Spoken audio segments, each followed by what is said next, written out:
Welcome to Between Shelves, where we make connections between literature, theology, philosophy, psychology, and culture. Join us as we explore the interconnectedness of race, spirituality, psychology, and metamodernism.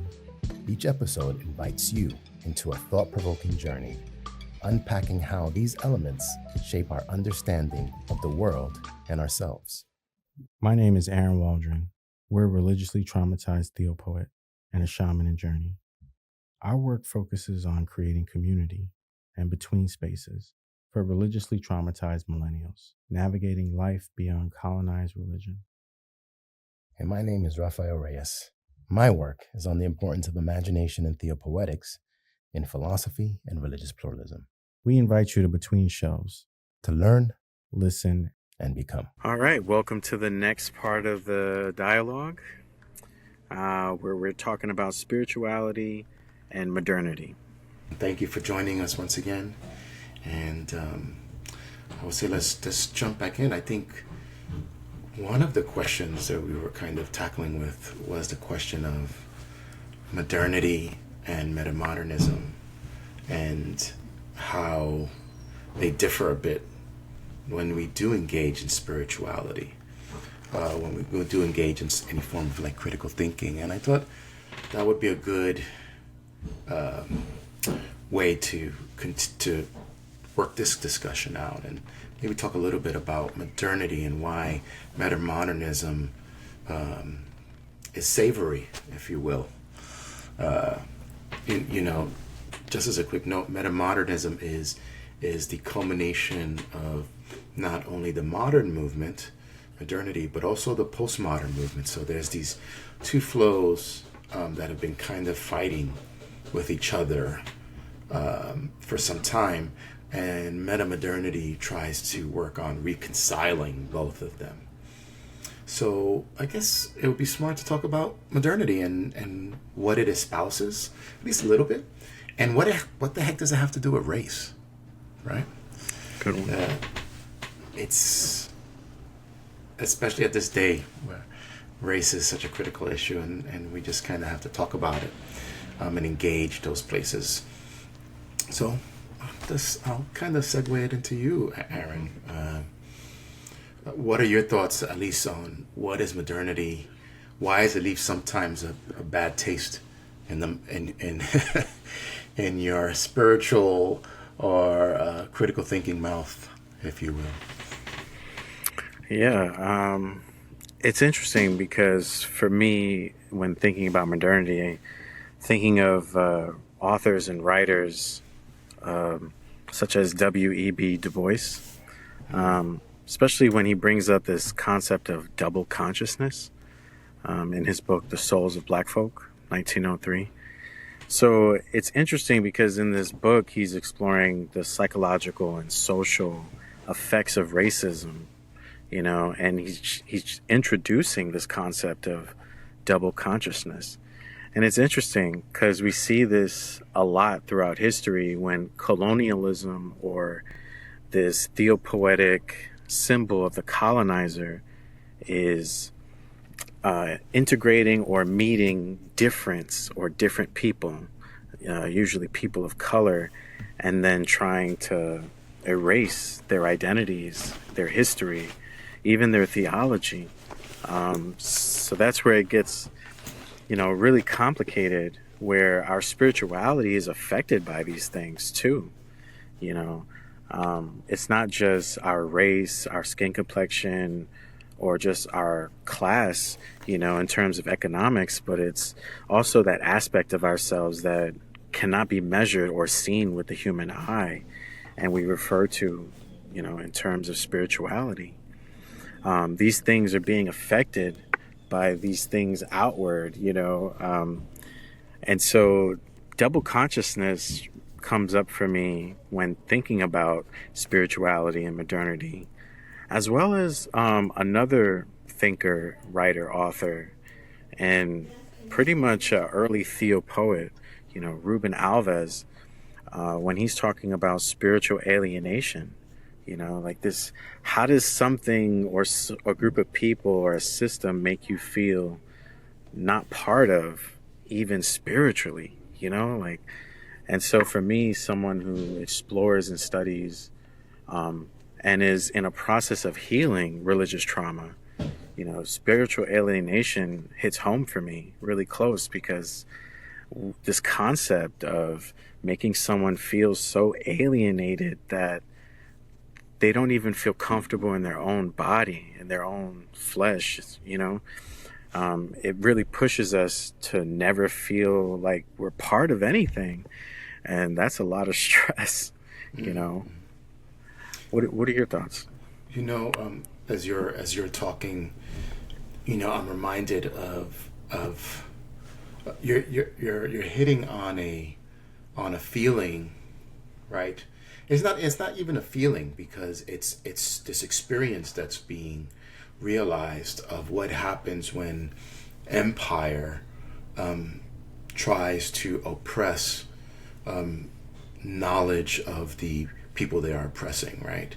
And oppressing their identity and their authentic way of being, right?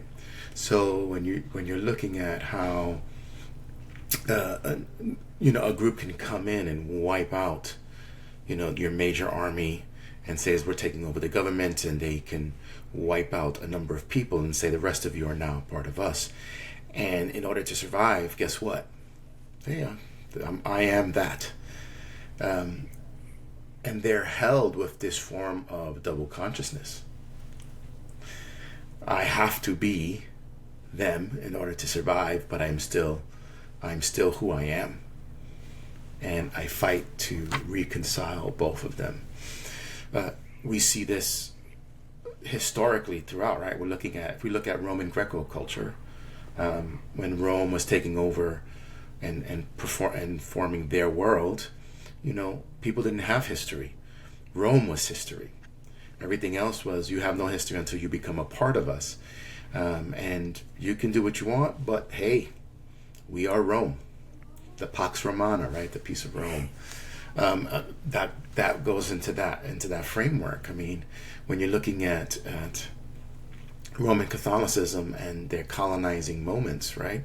Whether it's in the one I'm familiar with, I'm thinking about the moment is in Latin America, how the churches would come in and reframe the values of what's important, so that when the empire comes in, the colonizers come in, there is no longer this formal identity of who they were, but now they're hidden inside within themselves. They're syncretizing, right?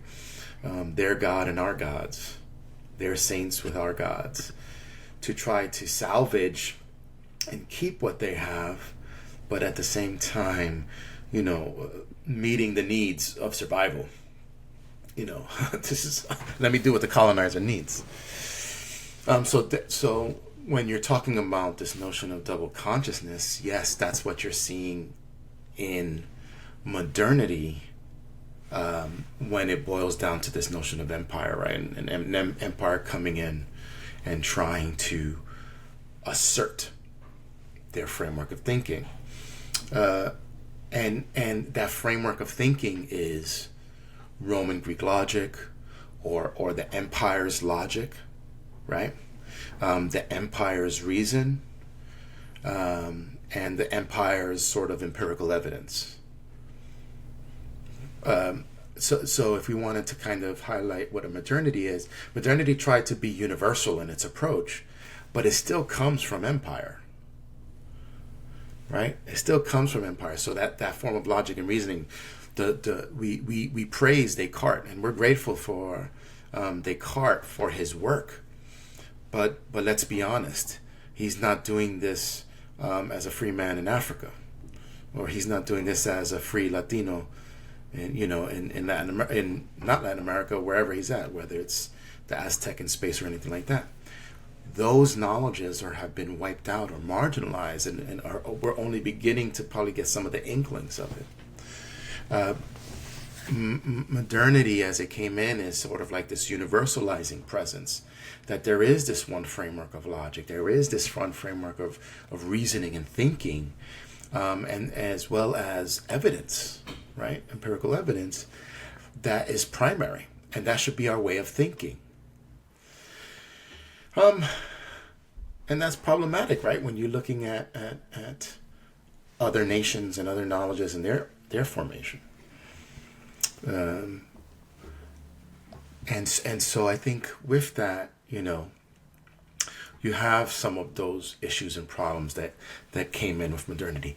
Let's once again be grateful. I mean, the fact that we're here today talking and we're reasoning is because of that modernity. But we're kind of using it in a sort of decolonizing way, right? We're kind of saying, hey, you've done wrong by it as well. So I think in holding on to that double consciousness, we've been fighting with how the colonizers have been using reasoning and science, which is great, but using these tools to kind of usurp other nations and what they've thought. And in order for them to survive, they have to take it on. They have to take on those roles. It's led to a great evolution in our framework of thinking, but it's also killed off or turned the other knowledges as lesser than. They probably call it indigenous. They'll probably put it in the space of folk thinking, folk theology, and therefore no longer adequate for our time, no longer adequate for our place and space. And I think that's where we're running up against with some of the critiques of modernity, because it does not allow for other knowledges to take place. And I'll pause here, and I just want to make this one case. This is why Foucault, Jacques Foucault, is essential.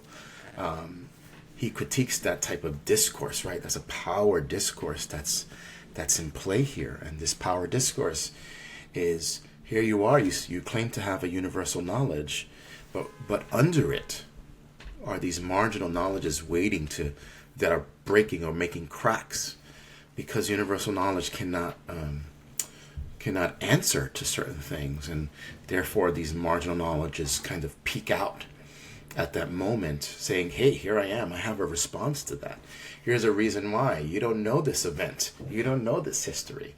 And Foucault, that's why he wants to say we need to do these genealogies. And he calls his work an archaeology, right? You have to dig deep, break through these universal knowledges, quote unquote, and reach through and look at these other knowledges that are calling out in that way. So I would at least first want to say that modernity's reasoning and logic may have won the day, but it also has hurt us, because we've lost a lot of who we are, the colonized, in that. And that's where metamodernism comes in as not as a saving grace, but at least of an acknowledgement of that, and a way of reparations, repairing. How do we begin including these marginalized knowledges, not even calling it marginalized, but saying that it's adequate, that it speaks to us, and therefore re-enchants, right? Re-enchants the sciences, re-enchants our knowledge to make it useful and powerful for today. Kind of want to pause on that. Yeah, definitely. You brought up amazing points that recalled to my mind this kind of theopoetic analogy of me as a child and asking my mother, why does this work the way it works? And my mother representing this modernist response. It is because I say it is, and that's it, And so we have like this universal response to things that we just say, we figured it out and this is how it is. And there's no room for critical thinking, because if you start asking these questions, you get this pushback of shut up, do as I say, and stop asking these questions. I already told you the answer, that theopoetically represents this modernist spirit of we figured it out, we know, you know. And in terms of how this affects us spiritually, just think about it. You know, there's so many aspects of ourselves that we're unaware of. You know, Carl Jung speaks of the unconscious parts of our mind and believed that God resides in that aspect of ourselves, you know, this part of ourselves that we cannot control, tame, we can only really just experience and try to make sense of for ourselves. And it's so interesting that modernist thinking takes on this role by saying, oh yeah, we know who God is. We know everything about God. You know, so like theologically, you can start to see there's some sort of pressure that's building to create like this trauma later on when when believers and followers say, well, how do we know this is exactly what God is?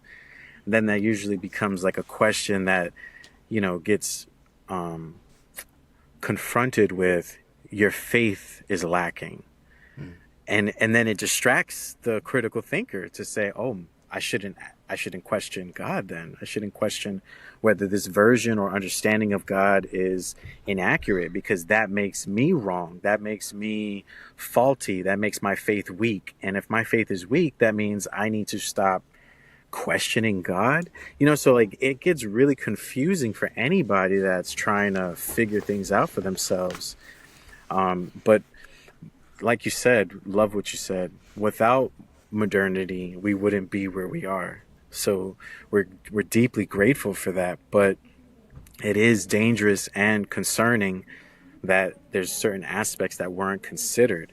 And that's why we love metamodernism and this approach to go back, kind of like our cousins in Africa and their way of thinking in terms of Sankofa, right? To go back and retrieve so that we can go forward. And we really feel like spiritually, metamodernism allows us to do this principle, this act, you know, and experience some form of, like you said, repairing and reparations. You know, this could be a part of that, you know, where we go back and we start asking these questions of, well, as this was going on, simultaneously, these other things were going on, you know, and we should think about that, because the information given to us is biased. It's only considering one perspective, one grand universal perspective that, like you said, is carved out by the conqueror, who is the colonizer, the emperor, you know, and the emperor says what happened and how it went down, you know.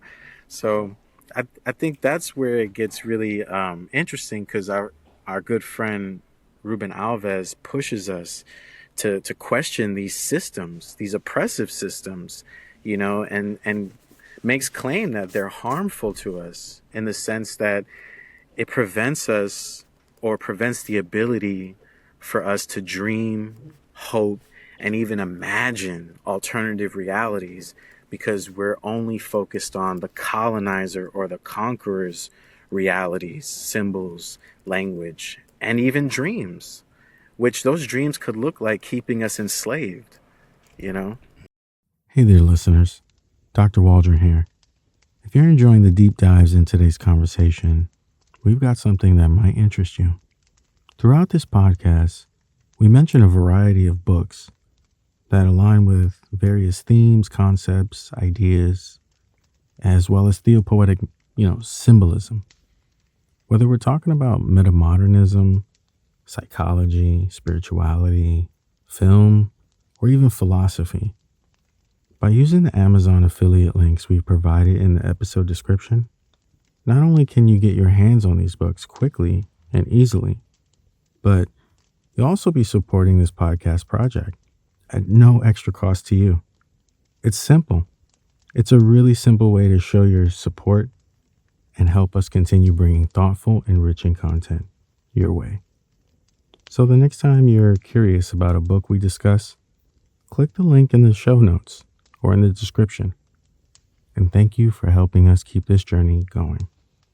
With that said, let's get back to the dialogue. What do you think about that? I'm just writing down certain things that you're saying because some thoughts are coming to mind. So if you see me pointing down, it's because of that on my little journal. That's good. As you're talking, something else is popping up, and once again, it goes back to modernity, and what metamodernists approach is trying to get at. I think we also have to give credit to modernity and what it's doing, both modernity and postmodernity. So because of the reasoning and these logics that are formed out of modernity, that's one great thing. But what it also allowed for is sort of like this pluralism of thought. And it does allow for this diversity that takes place. But what's really interesting is that although it allows for diversity, it's still trying to deal with universal principles. So how do you, so it creates this paradox in modernity, right? Why? So I think if you wanted to say, well, why is there diversity?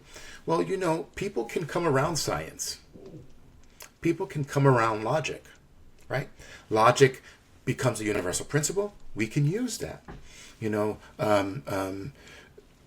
Logic at least has its inklings and beginnings in Roman Greco thought, right? But finds its force in Islamic traditions.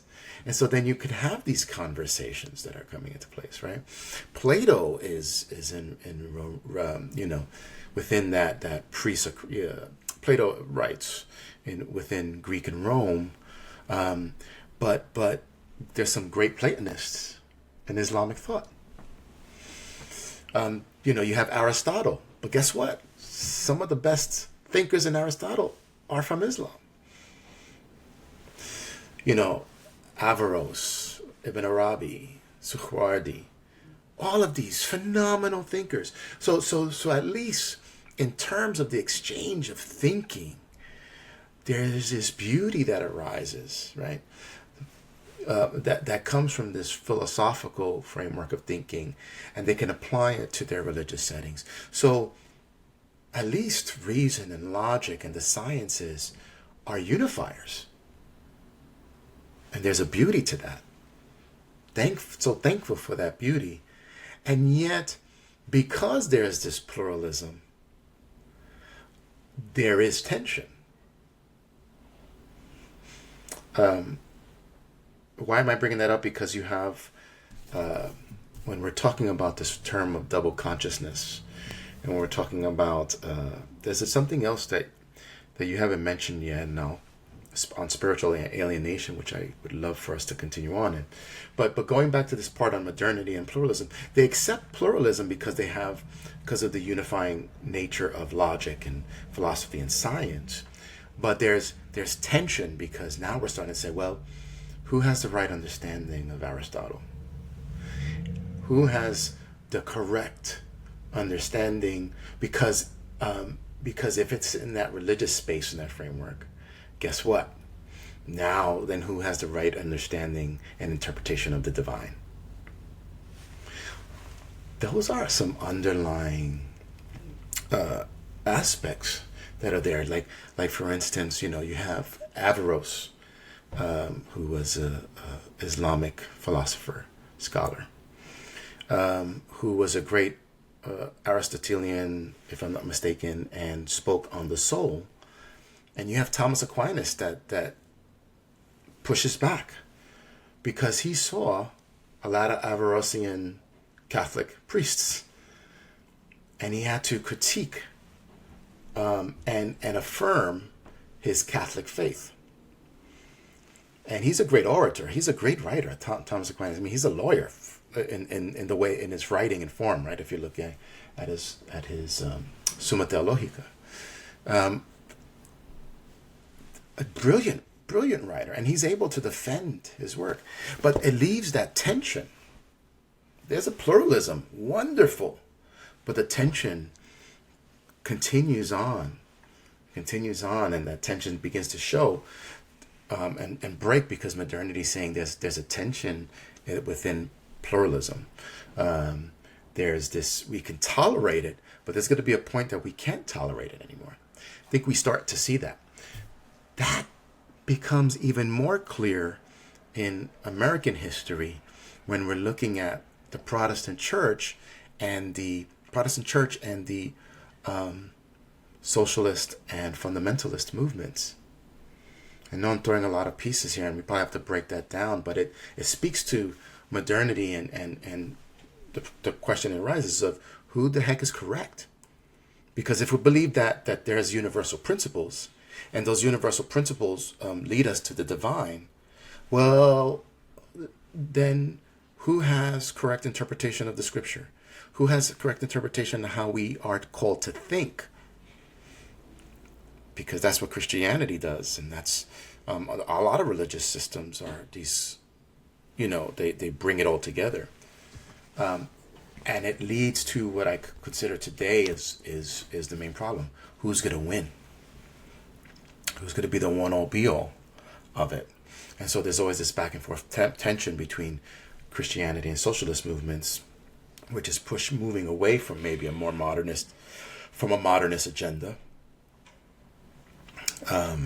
or maybe an offshoot of that, to the more fundamentalist groups that are saying, no, there's this universal principle. It's got to be this way. We have to prove it. And we'll use force if necessary, because toleration no longer works.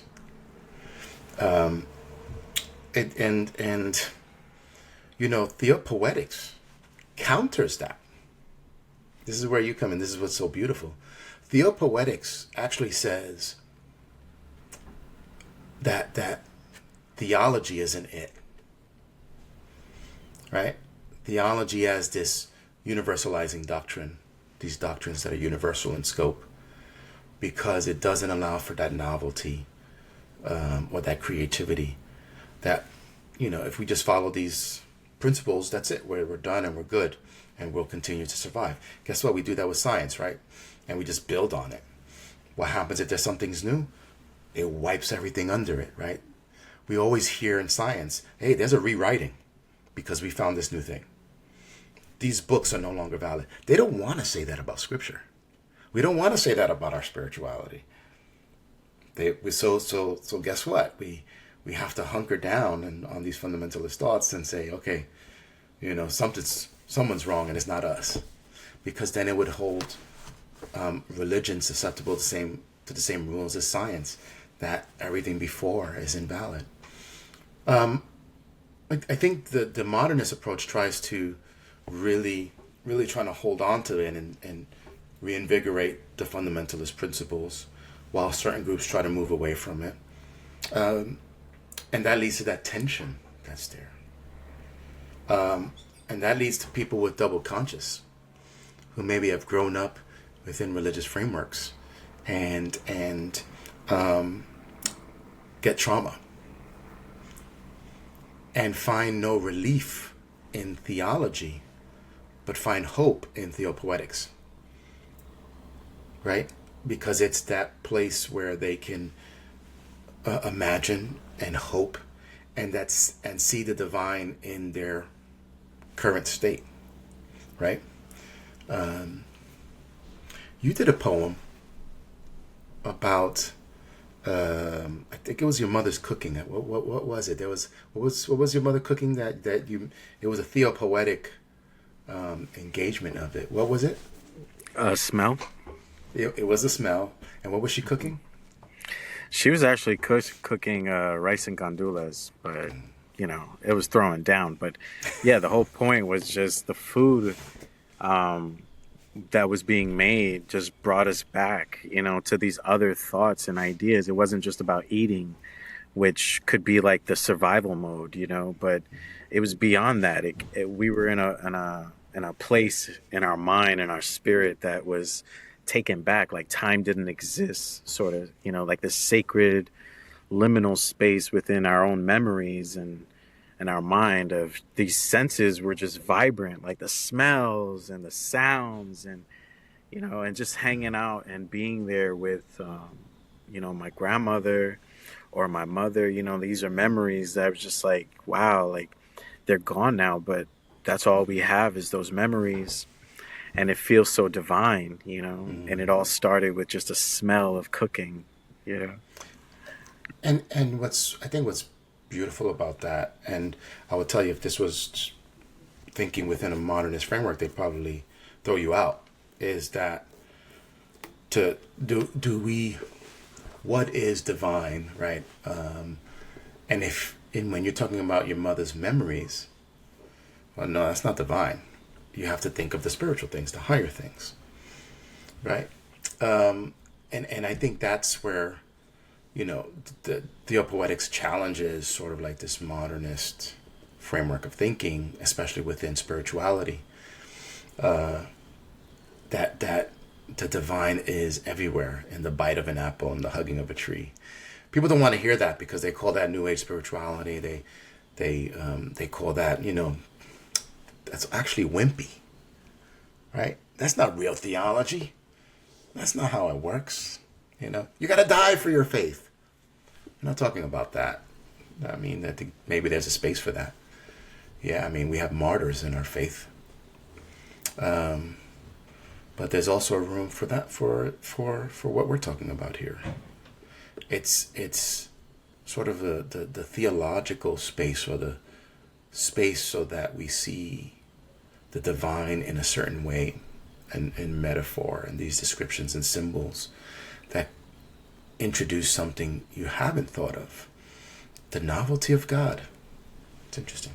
But that's a challenge to modernity.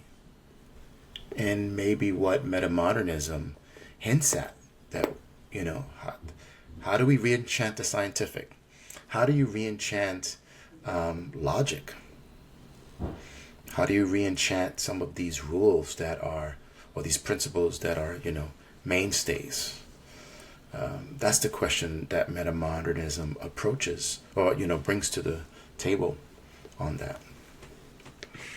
Yeah, definitely. And it also brings up even Plato's usage of the word metaxi.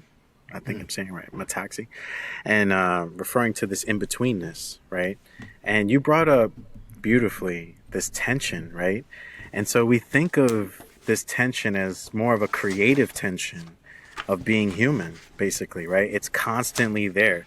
And modernity, in my opinion, failed to see the human experience that way, that it's constantly in between, where the human experience is about in-betweenness. It's not about taking actual sides and being biased, because the human experience is constantly in that creative tension, or that tension space, where we are in the middle of everything. We're trying to experience it all, right? We're not trying to sit here and select what is and what is not. We're accepting everything. So like even a theopoet like myself, and when we express these poems, these theopoems, it's not to say that this is absolutely it.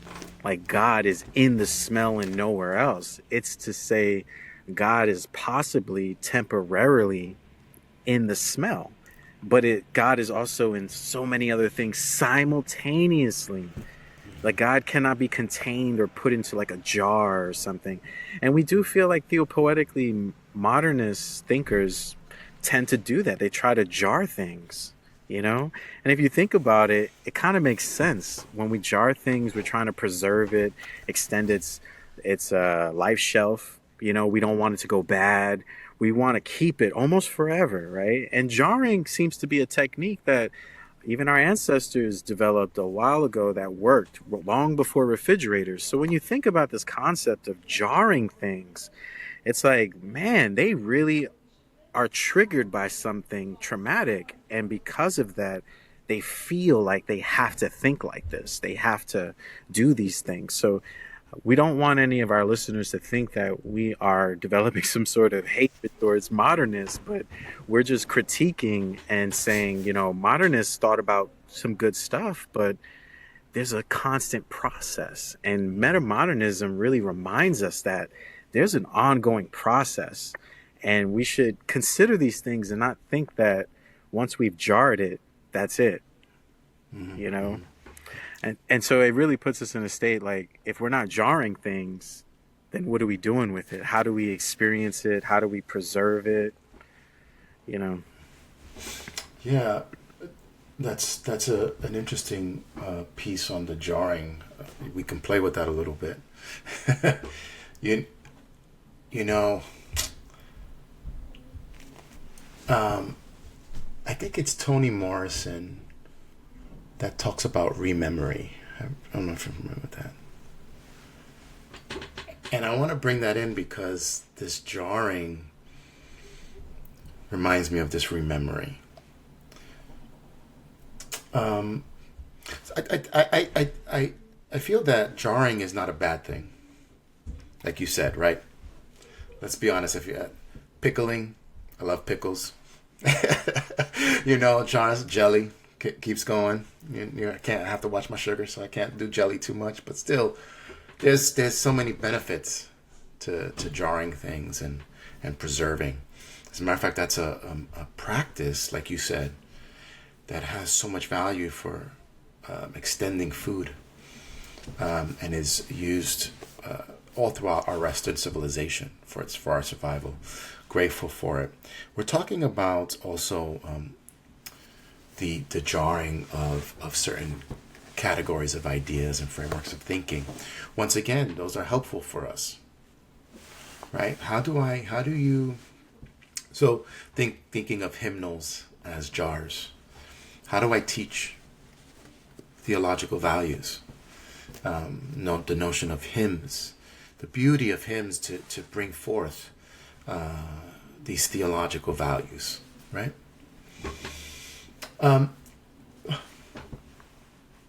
But it's interesting, and I says we want to kind of hold to that a little bit, and say there are specific things that shouldn't be jarred.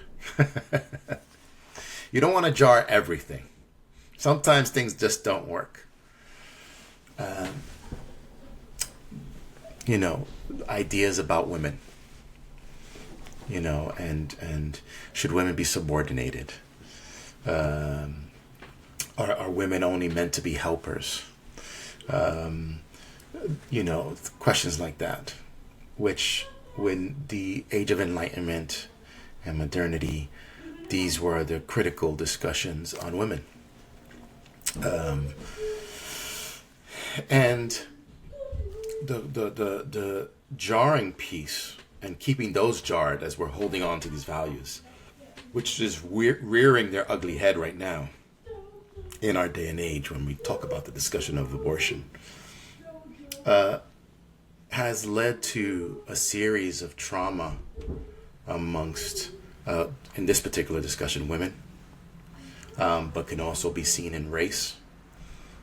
The problem of rememory of the trauma of these jarred ideas, and no room for openness and discussion, because modernity also is a call for control on universal principles and making sure they get amplified as much as possible. And you get those problems as well. I mean, I think that reiterates that double consciousness that we speak about. Trauma is due to double consciousness. I must be what the colonizer is, but who I am is probably caged, but it's still who I am. And you get sort of like the schizophrenic person in that sense. So that's you had me thinking on that aspect, and what effects it has on your spirituality, and how that's brought out is quite interesting. So I don't know if you had any thoughts on that, play on that. Yeah. You brought up a great fulcrum word, rememory. Love that. By Toni Morrison. Definitely. Rememory is important because a lot of people think that once we step into like spiritual awakening and we're doing our rituals and maybe we join a new community, is feeling good and positive, this is where in America primarily neo spirituality tends to get its claws into what's happening. And neo spirituality tends to take people on this kind of spiritual journey that's always on the high. Like they don't come down at all, you know? And if life is all about ups and downs and you're doing something that's constantly got you up, what does that sound like, right? Sounds like someone that's like maybe addicted to something or is high off some sort of drug that keeps them elevated, you know, and that's not natural. So, you know, when we're talking about neo spirituality, even neo shamanism, you know, for myself, this is something that we have to confront on a daily basis because there's so many things out there that can become triggers. And this is where rememory comes in, because there's things out there that can remind us of our traumas, remind us of things we haven't worked on, or, you know, just parts of our shadow that hasn't been revealed. And so it's an ongoing process. Like people really think naively, of course, you know, that you sit on a pillow and you do some yoga and you light some incense and you wear some beads. You know, a lot of this superficial, you know, appearance stuff gets your spirituality elevated, you know, but the real work is inside, beyond the clothing, beyond the beads, beyond the rituals, you know. The rituals are great. They're necessary because they're reflections of what's happening inside. They help us discipline that, you know, and accept those things, because acceptance is healing, right? And so when we're sitting there afraid of these things because outward ideas, religions, groups, symbols, and meanings are telling us that those aspects of yourself that you're unaware of, they're demonic, they're terrible, stay away from it. And so, you know, you find yourself then caught up in this whole idea of, well, I want to be new. I want to be reborn. I want to be better, right? And so rememory is found in all these aspects: neo-shamanism, neo-spirituality, or indigenous spirituality, you know, it's there, you know, and it's just to remind us that there's work to be done. In my honest opinion, you know, rememory for me, as someone who deals with and is constantly trying to heal aspects of myself, we're always finding new things that are triggering, you know, that we never thought of, you know, and it's like, why is that triggering me? You know, if there's like a new law that comes out in the country or something, and it's against maybe something that I'm doing in my life, it oppresses me more, like it affects me. It affects a lot of people, you know, like, and this is part of the rememory. Like we're memorizing and rememorizing that these are processes that are repeating, cycles repeating. Like when emperor and empire are doing these things back in the 15th, 16th, 18th century, and here we are in the early millennia, they're doing the same stuff. That's part of rememory too. When we feel uncomfortable, like, this is crazy, this is not justice, this is a lie. When we feel like that amongst the people, that's rememory. Something inside of us is saying, this has happened before, don't you remember? Correct. I agree. That's powerful. That's a powerful part. I think you're right. How this rememory, we just have it within us, and it resonates in our histories, and we recall it, and we get that same bodily trauma, you know, because it's like, not again. We thought we were done. Thought we were done with this. Didn't we do this 100, 200, you know, 1,000 years ago, millennia, 2 millennia ago? Come on. And yet we're forced to repeat a lot of these same principles, you know, and that's the challenge. I mean, that's the challenge that we get with rememory. That's the challenge. I mean, we're forced to go into this I'm afraid to say, I mean, we're forced to fall into a double consciousness, because now you're forced to say, okay, I need to work with the new laws and the new ways that are in place, but I know I'm this, and what do I do about it? And now I'm also thinking that maybe double consciousness is a way of surviving and a way of retaliating, against the colonizing law, right? The reason why other groups would syncretize their gods with the colonizers' gods, so that we still have a memory of it, and how they don't use Mary but El Virgen de Guadalupe. Why do they use her instead, right? And the power and emphasis as a way of pushing back against the colonizer and maintaining their own spirituality that's in place there. That's a fascinating piece that arises from there. Yeah, very much so. You remind me too, or we remember how even in the Bible, the prophet Isaiah, during that time, let's say that historical time when Isaiah was writing these famous poetic pieces of messaging for the people, to remind the people of Israel, liberation, it has not been forgotten. God has not forgotten us. But how do you uplift your people when you are currently in captivity, and the empire that has you in captivity is trying to make sure that you do not go against, or you don't uprise, or you don't remember who you are. Instead, you take on this double consciousness and take on this new identity. I think the Assyrians were their captives, I believe. You can correct me if I'm wrong, but I think the Assyrians historically at the time had the people of Israel in captive, and Isaiah was on the streets, spitting these decoding messages that only the initiated, the people of Israel, would understand. And he did it in like these song-like things. So when the guards were passing by, they wouldn't think, y'all talking about uprising? Y'all talking about liberation? Y'all talking about running away and going back home? So it just sounded like gibberish to them. So right in front of their eyes, they were, in their own way, double consciousness, but through language and, even poetics, So we found that very interesting. I think earlier, prior to our meeting on the podcast, you mentioned about the revolution would be a digital revolution.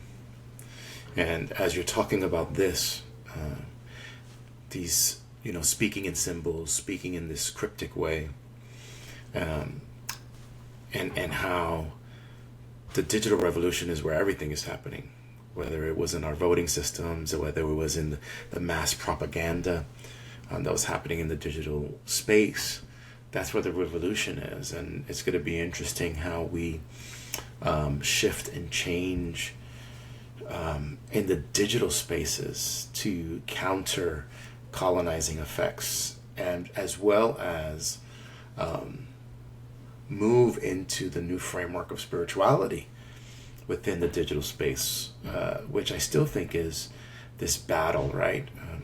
I'm always back and forth on spirituality because of the need to be in community with colleagues, with you. We got to meet up. We meet up every once in a while, but then how we're also able to meet and gather in this way, and counter some of the extremisms and issues that are happening in our day. This is a type of digital revolution, and we increase our spiritual spaces as well. Starting to see them, just that's what's flowing for me at this. I kind of want to recap and jump back in just to say we've been talking about modernity and some of the effects on frameworks of thinking, on its openness, because of the categories that it has, let's say like logic and reason and science, so that you have multiple groups able to benefit from it, for good or for ill, but how it also opens up problems of pluralism and tolerance. Not that pluralism is the issue, because I don't think pluralism is the issue at all. There is pure difference, and I think that's beautiful. But it's the question of toleration and the background of who ultimately is right. Right? If I were to stick with in the religious space, like, who got it right? Who has the right way of thinking about God?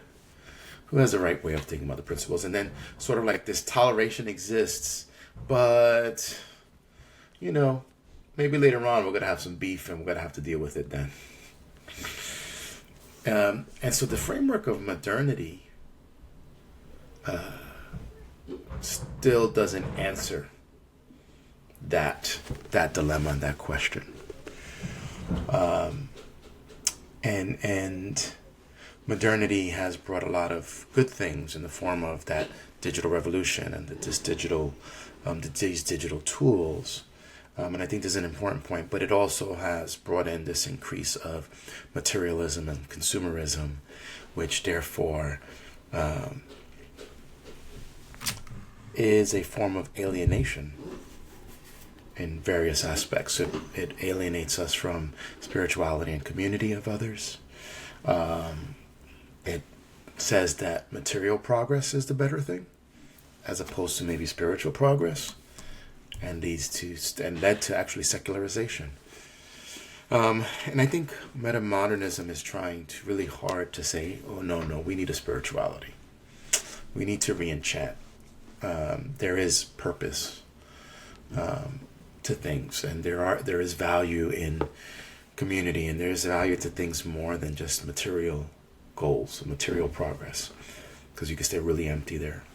And I think metamodernism does want to reiterate this need for community, and that need for community engages the scientific world, and saying we use science not for building missiles or the latest technology, but we build it to bring people together, to save our world, to find better processes to handle the natural resources in our world and make it available to everyone. Things of that nature. But that's a difficult fight right now. Yeah, because modernist thinkers would even come in to say, well, yeah, we want to bring people together. We agree. But then you see that how they want to bring people together becomes like 1984 or utopian, and it's like, that's extreme. Like, you just took it and just went the most extreme on the scaling, Yeah. And if we're in this meta-modern space of thinking, we're trying to really oscillate between things, because we understand that everything's about relationship. So if we're trying to have relationships with everything to better understand it for ourselves and for others, what does coming together actually look like without the 1984 effect and the whole utopian aspect where there's this concept of perfection, but we're in a space, in a meta-modern space, even Theopoetics, perfection cannot be obtained. If anything, we can just like oscillate around ideas of perfection, constantly, touching on it, but never really grasping actual perfection, because it's not a destination or it's not a tangible thing. It's just an idea to push us to advance and do things from our opinions or perspectives as better. And even that concept of better needs to be challenged, because even with modernity saying, well, our one way is better. And then we say, dang, that's messed up. What about our way? And then they're like, nah, yours is not better because it didn't think about this. It didn't say it like this. And then, so we really got to be careful about pushing back. It's not black and white. It's not that easy.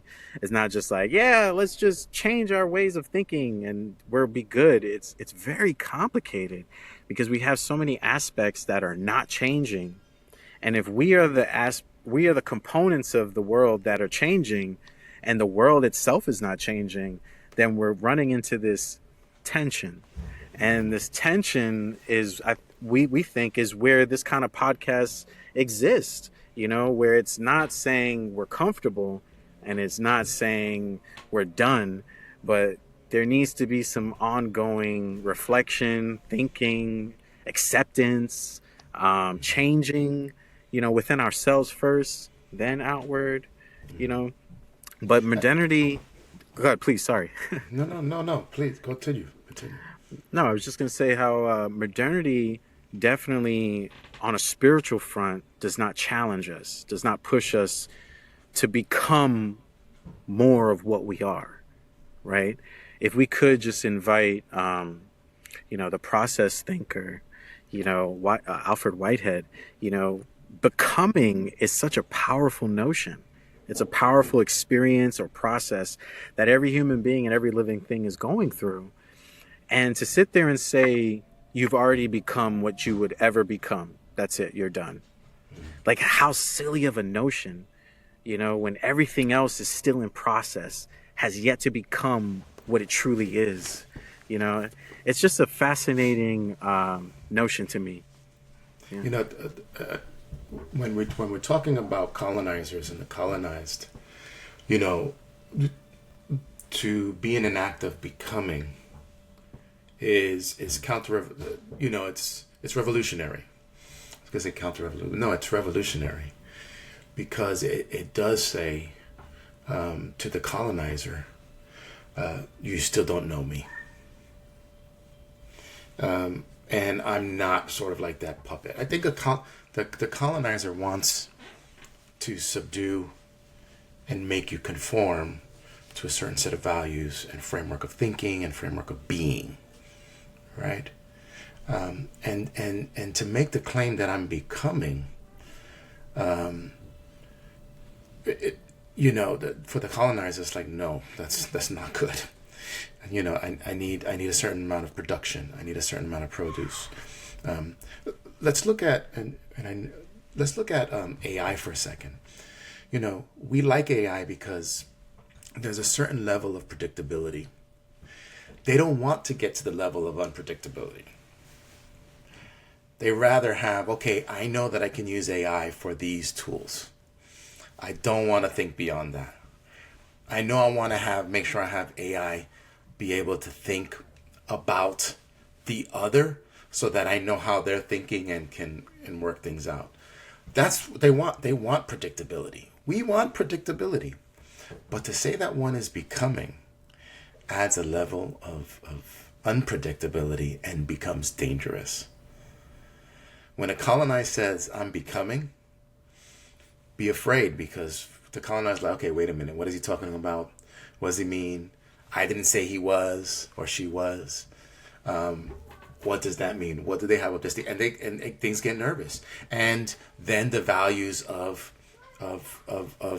reinforcing older values, right? The notion that transgender is a becoming. Thinking about these third genders or multiple genders is like, wait a minute, we don't even know the ramifications of that, and it's not predictable. And if it's not predictable, that's a problem, right? Maybe that's another thing about modernity, is that modernity is predictable. And it leads to the question of a divine. Is the divine predictable? So, if we're becoming, and that leads to a level of unpredictability, right? We can't predict it.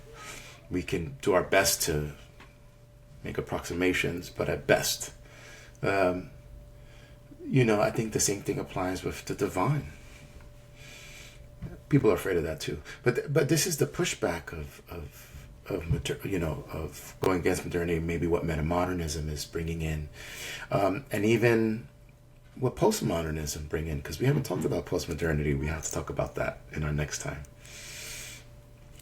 But at least when we think about the question of modernity and its spirituality, it did develop a strong frameworks for churches and congregations, but it led to these problems that although there's many, what is that correct framework of thinking? And did not move into the question of, well, can all these aspects have some level of truth to it? They don't want to do that because then it's no longer predictable, right? Everything becomes relative. That's not predictable. And God has to be predictable. We need to make sure that there's right laws. That's the challenge that came out, that modernity really struggled with. And that's why we have, for today, these groups, Christian nationalism, and these other fundamentalist groups are saying, no, there is only this way. And I think the challenge that happens in postmodernism and what they say, and what metamodernism is offering, is interesting. It's interesting, and I think... Definitely. That's another great fulcrum word, predictability. Thank you so much. That's powerful. Powerful. Yeah. Predictable. When we think about being predictable, it's interesting because just how my mind works. We go back to how the United States, America, even started, right, off of visitors, from Europe coming over, and they came over with predictable notions and beliefs, right? And they told the indigenous people, whatever you believe is wrong because it's unpredictable.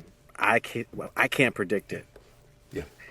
But I'm going to give you what I can predict. And that's this, the Bible and the cross and these symbols and money and the idea of tax, all this stuff. You got to purchase land, which was a whole nother concept. Like, what? You purchase part of Mother Earth? That's weird. Yeah. But they have that because it's part of, like you're saying, predictability. Like I can carve out land and then make rules and boundaries and add concepts of taxation and ownership and all these things, and it's all predictable because every year there's balancing scales of mathematics that take place to tell you how much you owe, which has been predicted, and it's just interesting. We can keep going with this concept of predictability, and how chattel slavery had to be endorsed by a religious framework so that they can have predictable income.